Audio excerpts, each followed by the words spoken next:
that reflects community-led climate action in Tamil Nadu. For the first time, the government is set up and is supporting village mangrove councils, a powerful model that places coastal communities at the very heart of conservation. Today, 42 councils across our coastline are restoring mangroves, reducing erosion and strengthening livelihoods through local stewardship. மாண்புமிகு தமிழ்நாடு முதலமைச்சர் அவர்கள் தொடர்ந்த ஆதரவின் அடையாளமாக பிச்சாவரம் கிராம ஆலயத்தின் காடுகள் பாதுகாப்பு குழுக்களின் பிரதிநிதிகளுக்கு காசோலையை வழங்குமாறு பணிவுடன் கேட்டுக்கொள்கிறேன். இப்பொழுது மேடைக்கு கிள்ளை எம்ஜிஆர் நகர் குழுவின் பிரதிநிதி திரு காளிதாசன் அவர்களை பணிவுடன் கேட்டு அழைக்கிறேன்.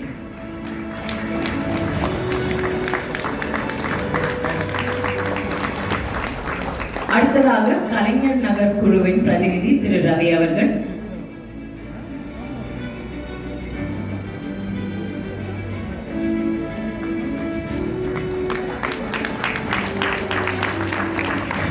அடுத்ததாக கிள்ளை சிசில்